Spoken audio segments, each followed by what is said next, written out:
How's it going, guys? My name is Jason, and I want to do a little bit of an update since you guys have been asking me what is up with the Tundra, how do I like it, what have I done to it, what am I about to do to it, and we're also going to look at some 5,000 mile maintenance because I've had this now for about 6 months, a little over 5,000 miles, but about a week ago I did some 5,000 mile maintenance. I'll talk a little bit more about that later in the video. So to start off with, if you aren't aware, I used to have a Toyota 4Runner pretty much built out. I had it on like 34s, and I decided that I was going to transition over into a full-size truck. Now I have a 2018 Toyota Tundra. It is configured in the 6.5 bed double cab. Reason I did that is because I want to build out a camper back here with a topper and all that stuff. I'll be sleeping in the bed as well as a rooftop tent. Now I have started making efforts towards switching over to that, but at this point I don't have a lot going on here that has to do with that exact camper. Now, there are some pros and some cons to this, some of which I knew 100% going into it were going to be cons, and some of them I am finding out as I drive it. Now overall, I do love this truck a lot. I don't have a lift on it yet, although in a few days that will be the case. So we'll see how that changes it, see if that makes the ride any better. All right, so let's go ahead and look at the first kind of con here. The pro would obviously be this engine. This is the 5.7 liter V8. I love this engine. Obviously no engine is completely bulletproof, but I think this one is really reliable, and it's nice not to have to worry as much about this engine. However, the miles per gallon are pretty awful on this thing. I think I'm getting somewhere around 15, 16. And while that is a little bit better than my 4Runner was, this thing's completely stock. So my 4Runner being on 34s and this being a little bit better than that means that I'm probably going to be getting somewhere around, 14, 15, and maybe 16, 17 maximum on this. I knew that going into it. It's not really a big issue for me. The miles per gallon aren't too terrible, so it's not really a big deal, but that was something that people asked me about. Now, the next question was, how do I feel about having a full-size truck going down trails? So obviously, I know that this thing is wider than my 4Runner was, and it is wider than a Tacoma. Now, I already know, at least in my area, the trails that are very narrow. Realistically, at this point, all I've done is kind of just avoided the trails that are really narrow. Now, I will be honest with you guys, I already did that in my 4Runner. And if I really want to do some crazy, crazy hard trails, I'll just go out to Ouray, which is not too far away from where I live. Most full-size trucks will still be able to fit down those trails. So another thing people kept asking me about is my back seat here. Now, I went with the 6.5 foot bed here. So I get the double cab, which is a little bit smaller, but I will say on the second gen, it's not too bad. If you do get the third gen, the brand new one, like literally no space back here. I tried to sit in one recently and my knees were all the way up and I had the seat move forward. I couldn't stand that at all. It's really not that bad. And one thing I do love about the double cab is that you get the under seat storage, and then I've got storage underneath here that I can use. It's just basically stuff that I wouldn't need to get to all the time. I really do like having that on there.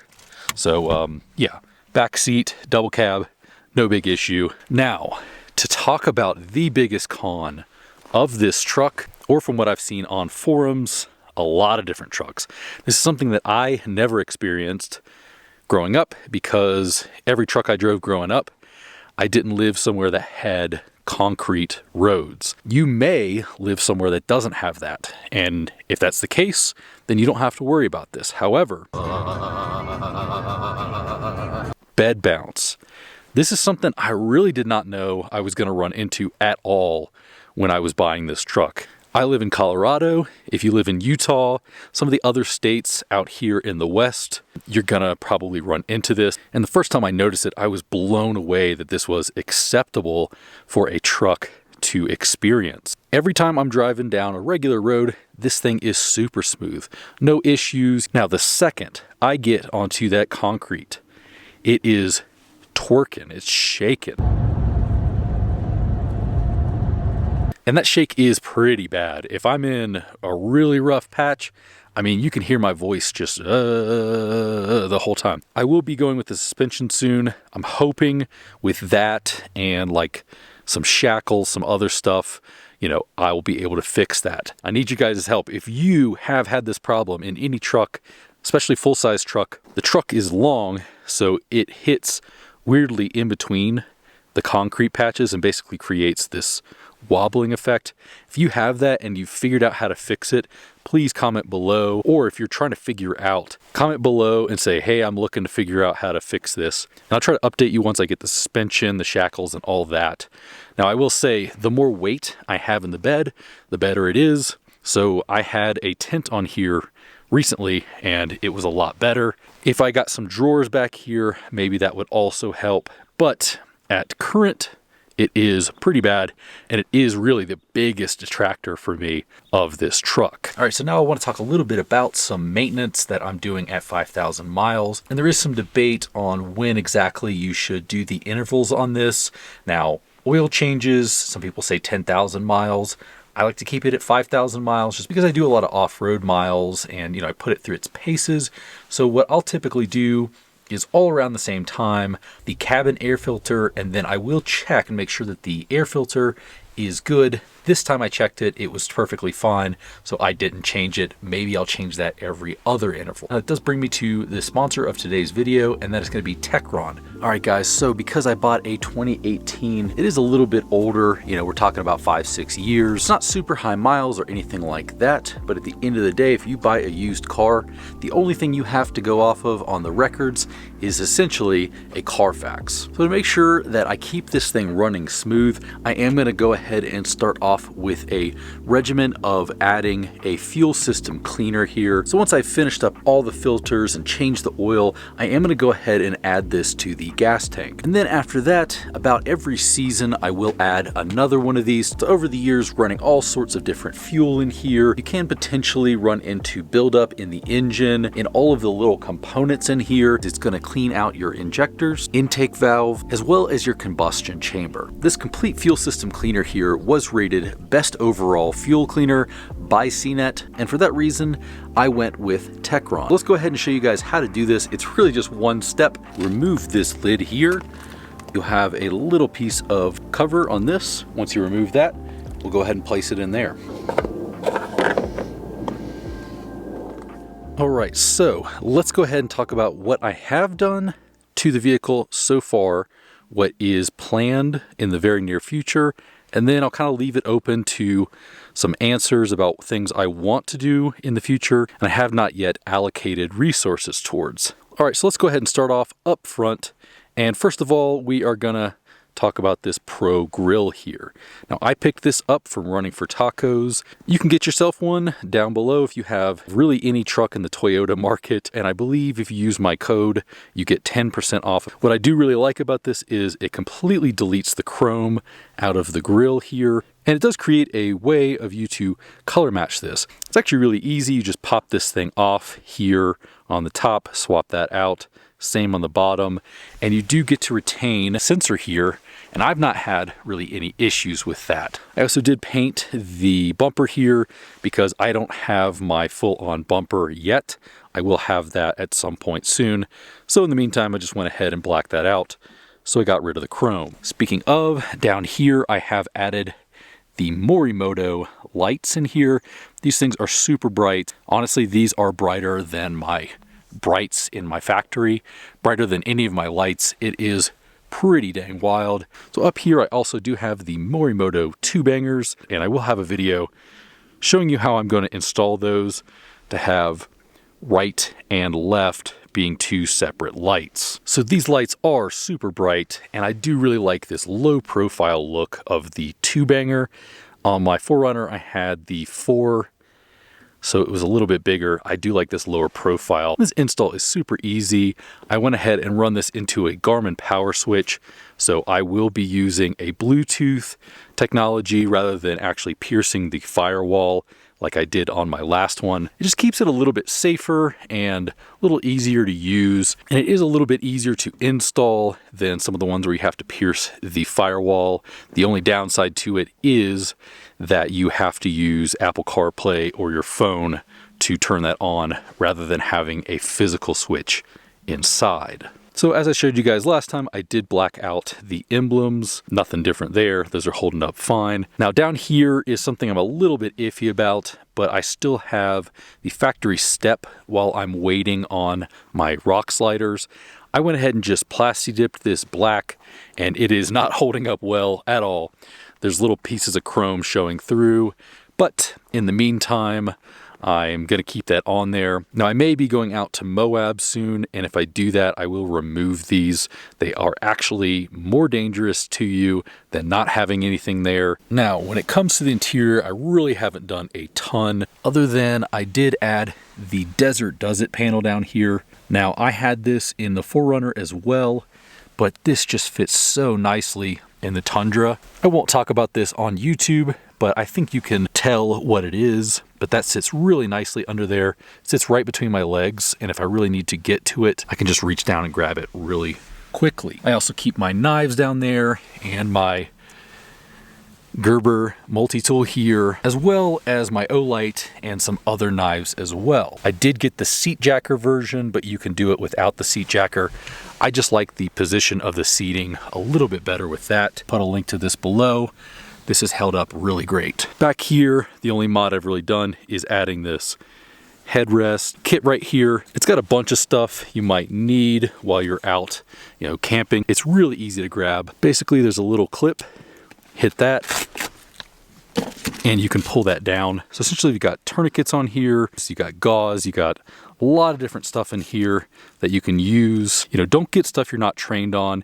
If you do get one of these right here, go ahead and train yourself on how to use them correctly, because you don't want to make the situation worse. But this is Dark Angel Medical, and I actually just moved this over from my 4Runner to this. All right, so moving on to the back here, we have the Kuat Ibex. Now Kuat is the same brand that does a lot of the bike rack stuff. So this is a really high quality rack. I did pick this up at Spirit of 1876. So shout out to Spirit 1876, shout out to Mike. Check out below if you want to look at this rack. I have this now in the full height configuration. I just did this like 2 days ago in order to put on a new tent that should be going on in a day or two. It's literally sitting in my storage unit right now. Now I had this in the mid-height configuration before. I had that with a James Baroud tent. I'll show you what that looks like right now. I thought that was cool, but I really do like the full height configuration a lot better. Now, as great as the mid-height one was, and it does serve its purpose, it just didn't really make sense for the setup that I'm going with. The new tent is long enough that it will kind of stick over a little bit, possibly go a little bit over the cab. So I went ahead and moved it to the full height position. All you have to do is add this little section right here, and basically you can turn it into a full height or a mid height. I do like the full height a little bit better. I think it just fits the lines of the truck a little bit more. Now, it would look even better if I had the Molly panel across here. I don't have that because, one, this is not my rack. This is a loaner from Spirit of 1876. Two, I will be going with a topper soon, so it's really just no point in getting the whole setup. Although, the cool thing about this rack is that they are coming out with a ton of different stuff. And then next year, this will have enclosed panels. So you can basically turn this right here into a topper because it will be completely enclosed on 1, 2, 3, 4, 5 sides. So I will have a full review of this rack coming very soon. Shout out to Mike at Spirit of 1876 for letting me use this. Now, after that, I have added the Morimoto tail lights. I thought that the stock taillights on the Tundra were super dull, super dim, so I needed a lot more light. There's basically sequential turn signals, and this right here is super bright. Along with that, I got the boost bar, which you may be able to see from here. It's that little strip right there. Essentially, since I'm going to be having a bunch of stuff back here, I wanted to have more light when I'm backing up, and that way I'm not bumping into stuff when I'm trying to back up and I have a bunch of stuff on my truck bed. The next mod I have been sitting on here, and that is the Billy Bar like tailgate replacement. I can't remember the exact name of this. I always forget for some reason. This stuff right here has a lot of bumps, and if you're putting your knees on this, it is pretty brutal. So I went ahead and got this here. It has cup holders that are very deep. So you also do get kind of a little bit squishier of a surface, and that is going to help a lot if you have to keep crawling in and out. I'll show you my bed setup here, but I have to crawl on this to get back there. So I went ahead and replaced this. Not only is it a little bit softer, but it is also marine grade. So, you know, out here in the snow or if it rains or anything like that, you're not going to be slipping on your tailgate trying to get in and out of it. So I really do like this bed replacement. I'll drop a link below. I don't make any commission, nothing off that. I just really like this product. And that leads me to, I believe, the last mod I've really done on this thing so far. Now this is insane that in 2018, this didn't come with a locking tailgate with your keys. So from the factory, if you wanted to unlock this, you had to use this right here and unlock it and lock it, which is really annoying because if you're trying to lock stuff in the tailgate, you have to remember to do this every single time. I went ahead and at Running for Tacos, got this little part that installs in there that makes it so that I can use the tailgate lock and unlock. So while this creepy, ominous fog moves in, let's go ahead and talk about some of the things that are confirmed that are going to be going on this vehicle and you will see very soon. Now, first of which is Nitto tires. So I went with Nitto Ridge Grapplers in a 35. You can go with a 37 with a lot of cutting. It really just didn't make sense for me because the miles per gallon were going to get horrible, and I don't need 37s. Now, who knows, a year from now I may say I need 37s, but as of right now, I think 35s are perfectly fine. With a good offset, I think they'll look pretty nice on this truck. I also do have inside of my storage unit right now, along with those tires, SSW Apex. Now on my 4Runner, I had SSW, I believe those were the Strikers. Now I'm going to be going with the Apex, which I think just looks a little bit better on the Tundra. And I believe that is a zero offset 17x9. I have an 18 on here now, and the Tundra will come stock with an 18. I think 17 just looks better and it will ride a little bit better as well. So in conjunction with Trail Tundra, which you may know as Trail Tundra, Trail 4R, Trail Tacoma, I will be putting Dirt King suspension on here. Now I will be probably one of the first people running the Dirt King suspension, so I will have a video out on that as soon as possible, and I will have an article out on that as well on Trail Tundra. I am going to be writing for them in the future, so look out for articles that I have on there. Literally today I just got off the phone with Ranch Toppers, and we are going to be putting a fiberglass topper on here. Now there will be a tent going on top, and in the past, I think fiberglass toppers have not been able to hold enough weight to do that. However, they have a new system in place that will basically make this a lot more secure, and I will be testing that out for you guys. You will be able to run a lot more weight on the topper, basically making it so that you can run a rooftop tent or a lot of storage up there if you want to, and that should be coming sometime in January as well. Now, let's also talk about some things that have not been confirmed, but I am in the works of working on. And I have a company that I am about 90% sure I will be working with, although I will not announce it until it's 100%. They're going to have a bumper, sliders, under protection, armor underneath, as well as a rear bumper. If you have any suggestions, please let me know in the comments. And what would you like to see on this build? Other than in registration and ownership, this is just as much a vehicle for the channel and for you guys as it is for me. Thank you again for Techron for sponsoring this video. Thank you to the viewers and the Patreon members that make this happen. You guys are the best. See you guys in the next video.